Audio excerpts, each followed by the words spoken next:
Hi viewers, welcome to our channel. ప్రస్తుతం మనతో పాటు ప్రముఖ పొలిటికల్ అనలిస్ట్ ఇమ్మంది రామారావు గారు ఉన్నారు. వారితో ఒకసారి మాట్లాడదాం. సార్ నమస్కారం. సార్ నమస్తే అండి. సార్, వర్మ గారి పైన పవన్ కళ్యాణ్ గారి అభిమానులు అసంతృప్తి వ్యక్తం చేస్తున్నారు సార్. ఎందుకు అని అంటే ఇవాళ పిఠాపురంలో అన్న క్యాంటీన్ ఓపెన్ చేశారు వర్మ గారు.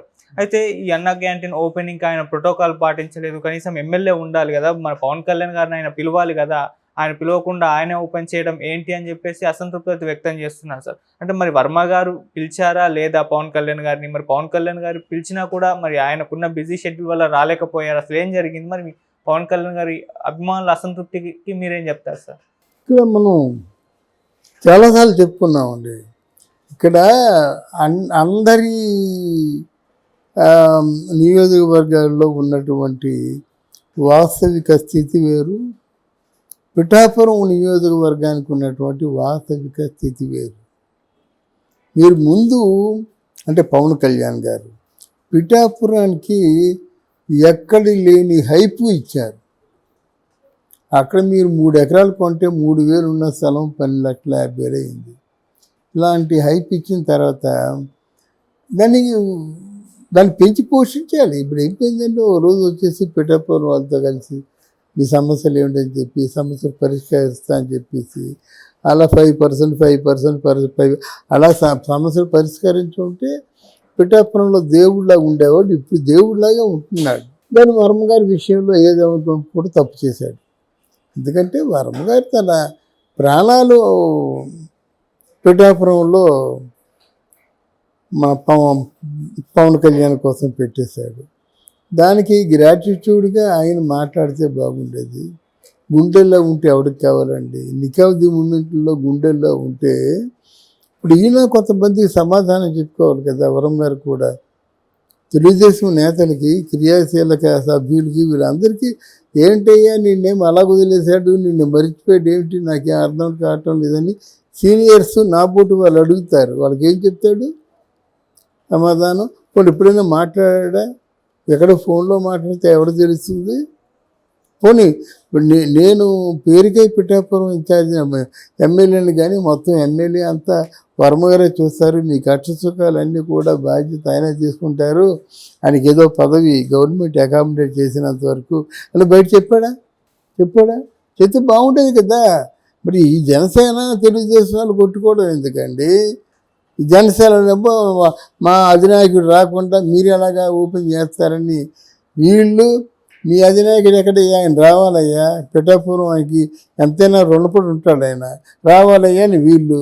లేకపోతే మాట పెరుగుతుంది, మందు వేసుకుంటే మొత్తం కొట్టుకుంటారు. ఇది అవసరం పిఠాపురానికి? దీనికోసమే అహోరాత్రులు ఆయన శ్రమపడి ఈయన శ్రమపడి నియోజకవర్గం సాధించుకొని ఎమ్మెల్యే అయింది. ఇప్పుడు పవన్ కళ్యాణ్ గారి పిఠాపురం తాలూకా ఎమ్మెల్యే గారి తాలూకా అన్నారు కదా. ఎంత స్థాయికి వెళ్ళకపోతే ఆ విధంగా వాళ్ళు అంటే దాన్ని ఫ్లెక్సీలు అయ్యి అంటిస్తారు. పిచ్చి పట్టేసింది మాట. అంటే ప్రతి ఇంట్లో కూడా పవన్ కళ్యాణ్ ఫోటో ఉండాలి. అలా నిర్ణయించుకున్నారు. మొదట్లో వద్దన్నారు, మీరెవరు వద్దనడానికి మా ఇష్టం, మా ఇంట్లో మాకు అభిమాన నటుడిని పెట్టుకుంటాం, మా నటుడు కాదు దేవుడు అంటున్నారు వాళ్ళు. ఇటువంటి ఇంప్రెషన్లో ఉంటుండగా పవన్ కళ్యాణ్ దేనికోసం చేసినప్పటికి కూడా అది బ్లండరే అవుతుంది.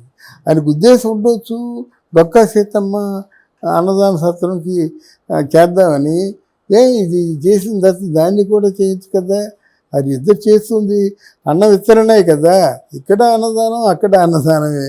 ఇక్కడ అన్నదానమును అక్కడ ఏదో మజ్జిగ దానం అయితే అన్నదానం వచ్చి పెద్ద కదా చేయొచ్చు. ఇటు మజ్జిగ దారిని పోయిన వాళ్ళకి ఇస్తున్నారు, ఆ ఇచ్చిన మజ్జిగ కూడా శీతాకాలంలో ఇస్తున్నారు. ఇట్లాంటి భావాలు పెట్టుకోవచ్చు. అదేం లేదు కదా.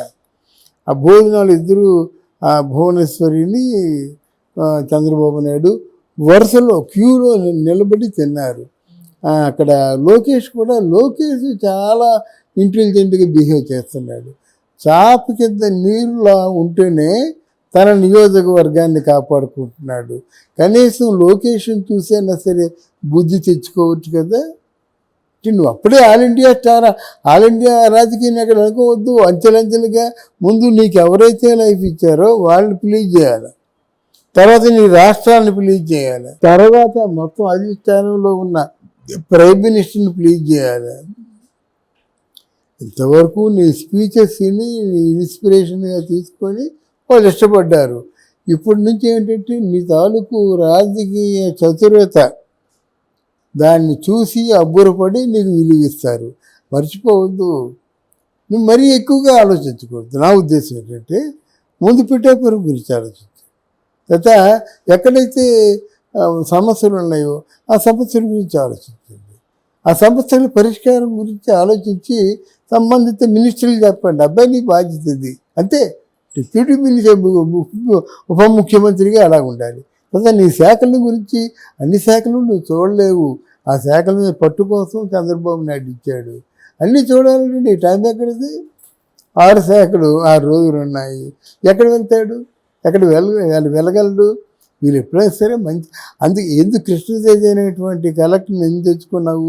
స్ట్రిక్ట్గా ఉంటాడు, పనులు సజావుగా సాగుతాయని.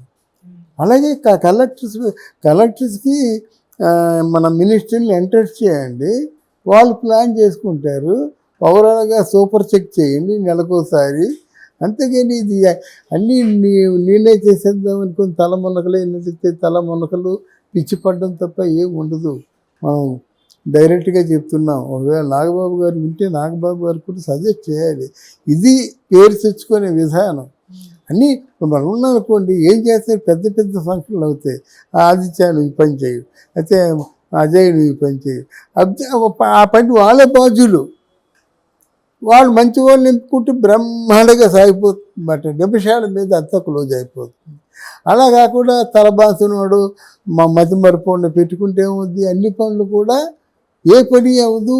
మొత్తం ఒకటి గవర్నమెంట్లో చెడ్డ పేరు చేస్తుంది, ఆ సెలబ్రేషన్లో చెడ్డ పేరు వస్తుందన్నమాట.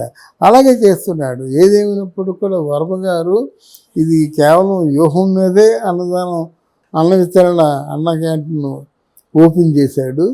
ఇప్పటికైనా సరే వాట్ ఈజ్ వర్మ అని తెలుసుకొని, what we have promised to Varma అని తెలుసుకొని మాట్లాడాలి. అది మాట్లాడుకుంటే బాగుంది. సార్, ఫ్యాన్సే వీళ్ళిద్దరి మధ్య విభేదాలు సృష్టించే విధంగా ఉన్నారని కొంతమంది అభిప్రాయపడుతున్నారు సార్. అంటే ఇటువంటి అసంతృప్తి వ్యక్తం చేయడం వల్ల మీరే విధంగా చూస్తారు సార్? లేదు బాబు, ఎప్పుడైనా సరే ఫ్యాన్స్ నుంచే వస్తాయి. ఏంటంటే ఫ్యాన్స్ ఏంటంటే ఎవరికి అంటే జనసేన పార్టీ వాళ్ళు ఎవరు లాంచ్ చేశారని చూస్తారు. తెలుగుదేశం పార్టీ వాళ్ళు కడుపు మంటతో ఉన్నారు. ఇప్పుడు ఒక పార్టీ వ్యక్తి అనుకోవడం ప్రధానంగా చూడడం అది కరెక్ట్ కాదు. అదే తెలుగుదేశం పార్టీ గెలిచినట్టు పెద్ద ఆయన కింద ఉన్న సీనియర్ లీడర్స్ బతుకుతారు కదా, ఆ పార్టీ కార్యకర్తలు బతుకుతారు కదా, ఆ పార్టీలో ఉన్న వాళ్ళకి ఏదో నామినేటెడ్ పోస్టులు ఇస్తారు కదా. అన్నింటినీ త్యాగం చేసినప్పుడు ఎవరైతే త్యాగం చేశారో మొత్తానికి ఆయన వర్మ గారిని మర్చిపోతే ఎలాగవుతుంది? డెఫినెట్గా వస్తాయి, గొడవలు వస్తాయి. అది అందుకే నేను ఇప్పుడు రమారమి మనం ఒక 4-5 వీడియోస్ చెప్పుకున్నాం. ఆయన దూరం పెట్టొద్దు. ఆయన అదే కాదు, నెక్స్ట్ వంగవీటి రంగ విషయంలో కూడా వస్తారు. తరిమి కొడతారు వాళ్ళు తరిమి కొడతారండి. అందువల్ల రఘురామకృష్ణరాజు ఎక్కడ ఇరికిస్తాడో మామూలు కాదు. జగన్మోహన్ రెడ్డి విలవిల్లాడిపోయాడు. ఇవన్నీ తెలుసుకోవాలి. అంతేగాని ఏదో రాజకీయం చేస్తున్నామంటే అంటే వాళ్ళకంటే మనం పెద్ద రాజకీయ నాయకులు కాదు, కానీ ప్రజల గొంతుగా వినిపించే వ్యక్తులు.